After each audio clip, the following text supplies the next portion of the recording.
Polisiye dizi, Happy Valley ve karşı cinsin giyindiği kostüm draması, Gentleman Jack, ile BBC'de yer edinen senaristlikten şovmenliğe geçiş yapan Sally Wainwright, sayısız yaratıcıyı takip etti ve son projesini başlatmak için Disney şilini aldı. Nakit sıkıntısı çeken İngiliz yayıncının artık daha meşhur dramaturglarına kadar uzattığı indirimli teklif göz önüne alındığında, onu suçlayamazsınız, dizi başına nadiren 3 bölümden ve sahne başına 4 karakterden fazla. Brexit sonrası kemer sıkma politikasının dayattığı bu üzücü sınırlamalar dizisi, izleyicilerin moralini bozarken bu sınırlar içinde çalışmak zorunda olanları çileden çıkardı, hayatın ve yeteneklerin prime time yayınlardan çekilmesini izlemeye bıraktı. Tarihi ve fantastik unsurları bir araya getiren pahalı görünümlü, 8 bölümlük Renegade Nell, Stuart ve Georgie'in dönemlerini kapsayan hafif dönem eğlenceleri için şaşırtıcı derecede kalabalık bir alana giriyor ve ne yazık ki kısa ömürlü BBC komedisi, The Witchfinder ve The Witchfinder'dan sonra ortaya çıkıyor.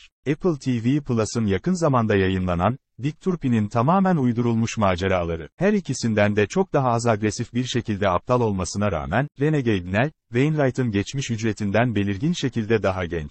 Disneyleştirme, ilk aksiyon maçından itibaren açıkça görülüyor, burada ışıldayan bir periyi yutmak, bir kadın kahramanın düzensiz tiz sesinin en iri yapılı erkek düşmanları bile devirmesine olanak tanıyor. Buna, yenilmezler, etkisi adını verin, yayın sektöründe, otoyol soygunlarının bile artık süper güçlere sahip kişiler tarafından gerçekleştirilmesi gerekiyor. Adil olmak gerekirse, meyhaneci babası ve küçük kız kardeşleri tarafından uzun süredir ölü olduğu düşünülen Nell Jackson'ın alabileceği her türlü yardıma ihtiyacı var. Kuzey Londra'daki evine dönen bu hayalet, çok geçmeden kendini yerel bir toprak sahibi, onun zayıf iradeli oğlu, intikamcı kızı ve ipleri elinde tutan bir Earl'ün dahil olduğu yüksek sosyeteli bir komplonun içinde bulur. Bunun sonucunda Nell, yukarıda adı geçen hayaletin yardımıyla kardeşlerine hem kanun kaçağı hem de vekil anne rolünde karşımıza çıkıyor. Ted Lasso'nun başrol oyuncusu Nick Mohammed'in canlandırdığı, cinsiyeti değiştirilmiş bir Tinkerbell olan Billy Blind, bazen sivrisinti kadar küçük, bazen de bir dev kadar büyük. Malikane Köşkü. Buradaki tek şekil değiştiren Billy değil,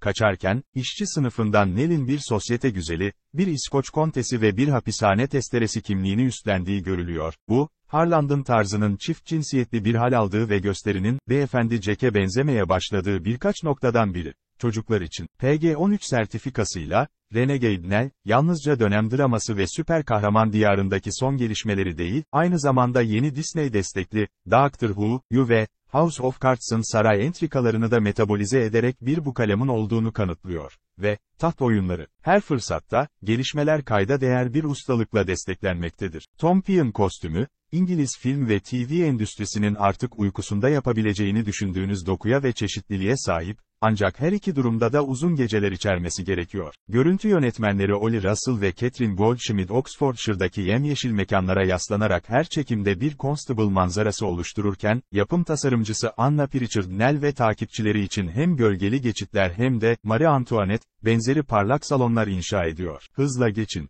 Abby Collins ve Lucy Egerton liderliğindeki dublör ekibi, saygıdeğer Yakima Janat'un pekala onaylayabileceği birkaç posta arabası kovalamacası tasarlıyor. İronik bir şekilde bir zayıflık varsa, o da başlangıçta kulağa özellikle çarpıcı olmaktan çok işlevsel ve ölçülebilir bir şekilde Wainwright Light gibi gelen yazıdır. Bu ilk bölümler, Nell'in yerel dil ve dönem kodları arasında geçiş yapmasıyla bir dereceye kadar eğlenceliydi, ancak olay örgüsü, bu projenin yücelttiği çizgi roman turlarında olduğu gibi, araba tekerleklerini döndürürken yakalanıyor. Nell'in benzer güçlere sahip herhangi biriyle karşılaşması serinin yarısını alıyor ve onun göreceli yenilmezliği, herhangi bir acil tehlike yaratmak için küçük karakterlerin tehlikeye atılması gerektiği anlamına geliyor. Yönetmenler Amanda Brochi, M.J. Delany ve Ben Taylor tarafından paylaşılan 40 dakikalık tempolu bölümler dizinin bu güler yüzlü kalmasını sağlıyor ve, Nell, sonunda Disney Plus, iğne kısır bağlamında ne olduğunu ortaya çıkarmak için dünya inşa etmenin yüklerini omuzlarından atıyor. Orijinaller, yazılmış bir kişiliğe benzer. Bu sadece anlatının risklerinin artmasıyla sınırlı değil, yazı,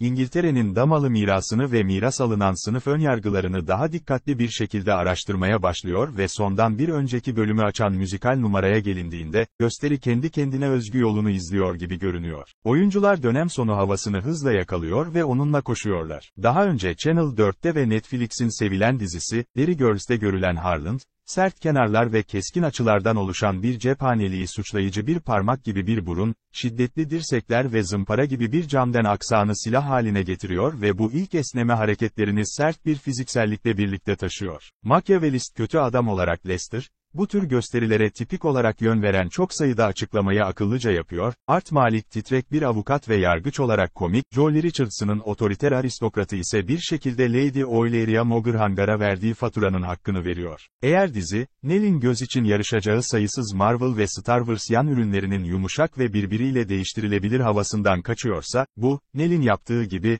İngiliz pantomiminin saygısız kıvılcımını içselleştirme biçimiyle alakalı olabilir. Billy Blind, bu, daha önceki programlarında çıtayı korkunç derecede yükselten ve tıpkı kahramanı gibi şimdi kaçak durumda olan ve şirket dostu internet üzerinden yayın yapan eğlence krallığında yönünü yeniden kazanmaya çalışan bir yazar yaratıcının eseridir. Neşeli ve oyun dolu, Renegade Nell'i yasaklayan hiçbir şey yok ama Paskalya yayın tarihi, alışılmadık derecede iyi tasarlanmış bir tatil özel programı gibi oynayan bir gösteri için doğru görünüyor ve Nell Jackson'ın muhtemelen tekrar yarışacağından şüpheleniyorum.